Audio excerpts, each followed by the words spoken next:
Hi there, knife people. Hello, lady and gentlemen. Tonight I'm going to sound a little pissy. Why? Because this knife is back in stock or about to come back to the stock of Remette. They pimped it out through so many infomercial style knife reviewers that they got sold out. Like everybody was pimping it. Um, can you tell already I don't like the knife? And I bought it. I bought it straight outright. They didn't send it to me. They didn't contact me. They were when I published the first video involving this knife. They, so needy is that company. That they actually went on to my comment thread and commented there how greatly they consider all their customer needs and all that BS. So it's a no-name, or at least not admittingly having a name, Chinese company that makes these good-looking knives that, in at least this case, turn out to be total junk. And the reason I'm saying this is my Hype Smasher machine, where I spine test the knives to see how resilient the locks are. And normally on this machine, it takes a 6-inch drop to strike the blade to unlock it. If the blade stays locked, I consider that knife safe to use. And if it unlocks, I don't. So there's several knives that fail, but most commonly they hold up to that pressure. Even knives that you would expect would unlock. But this knife is unlocking so easily that I thought I'll make a video to illustrate it to you. How easy it is to unlock it with a Hype Smasher. So I'm not even like, see, I'm not even like putting any pressure on it. I just tapping it. I mean, I'm lightly tapping it, okay?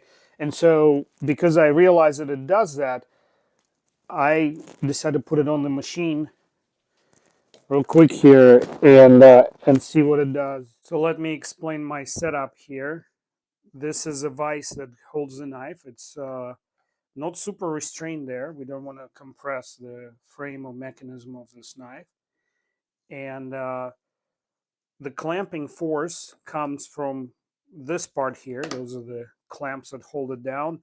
And everything that this knife is actually touching is rubberized to imitate the palm of your hand. So it's not dissimilar to how you would hold a knife in your hand. So normally, if I place the knife in this device, I would have to raise the ram. Watch my other videos. I raise it to 6-inch distance. And if the knife, if when the ram strikes the knife doesn't unlock, I consider it safe to use. This knife unlocks so easily that I want to try and just raise it like an inch and see what happens. As you can see, it unlocked. Let me lock it again. And watch this. This is a locked knife. And that amount of play is because your hand is not made out of wood or hard plastic, right? So I am not imitating unrealistic scenario. This only weighs 2.5 pounds. So there's no momentum to build up at this distance. So let me raise it. Let's see, that was an inch. Let's raise it 1/2 inch. Right there. Let's see what happens. So it holds at 1/2 inch. That gives us a data point. Let's raise it 3/4 inch. It unlocks. All right. So now I can calculate the velocity with which it struck, which is not going to be much. So at 1-inch height, it was 1.6 miles per hour and 1.4 miles per hour at the lower height. If I raised it to 6-inch height, the velocity would be 3.8 miles per hour. This tester is calibrated to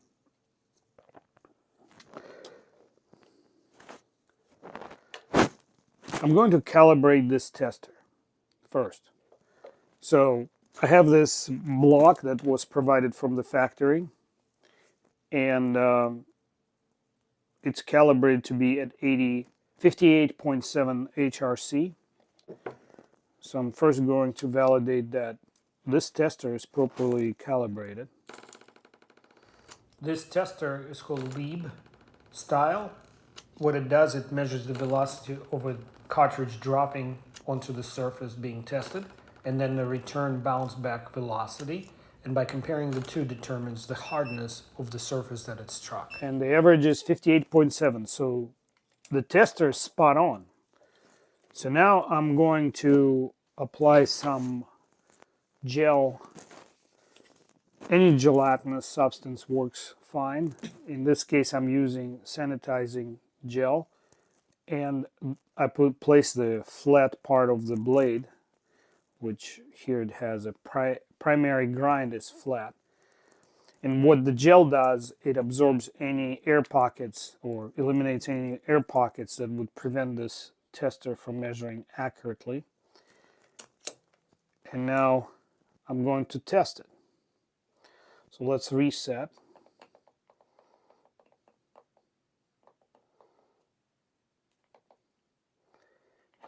Make sure we're on Rockville. There you go. That starts over, and I press down and go.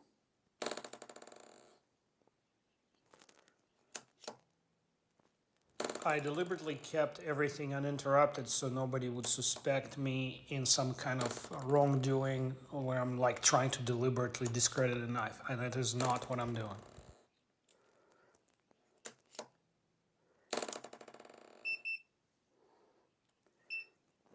So supposedly it's M390 steel. If you look at any table out there for different steels heat treat, they show that CPM S20V and its Bowler equivalent M390 should come in at about 61.5 to 62 Rockwell hardness. So that's the normal property. If you dig a little farther, the only stainless steel that I see on blades that comes fully heat treated at between 52 and 54 is 8CR 13 MOV. So if you are thinking that you are buying a performance of M390, I'm going to say at least this blade has the performance of 8CR 13 MOV, which constitutes itself into this vertical plate that's got developed now. It still works, and it still looks good. It's a good looking knife, don't read me wrong. But I strongly advise you to save your dollars for something that works. And let me put it this way. I got fooled once. I watched a respected, knife reviewer.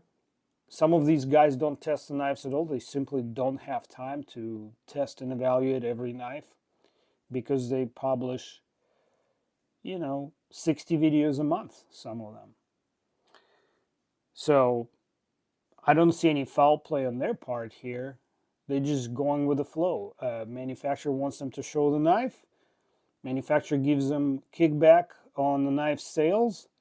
Manufacturer, in this case, actually gave Jared a code that I used for 15% off because I used his affiliated link.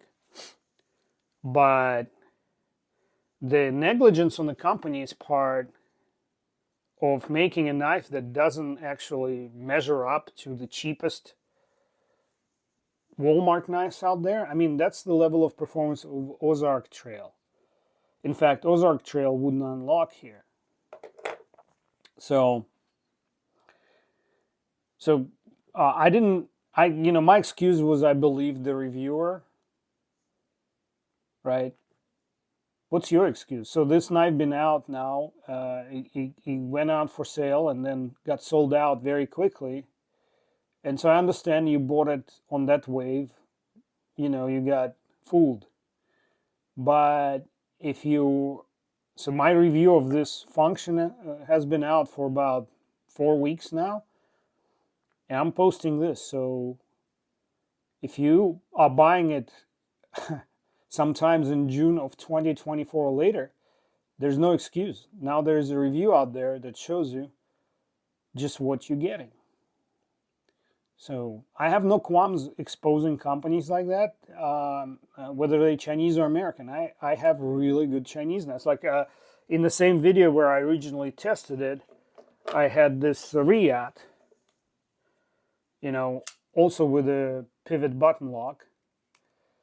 And these guys realize that it's unlocking on a spine strike, so they added a safety that locks the blade in place, and it doesn't unlock with the safety on. Right here. So I can bang on it all day long, it won't unlock. So not every knife that comes from the PRC is equally good or is equally bad as any other knife. They all vary, just like any other country's manufacturers. So this is not like, hey, don't buy Chinese video. It's don't buy Remette Peregrine Falcon very specifically. Unless you just want to look at, unless you just want to display it and look at it periodically, I would not carry this knife.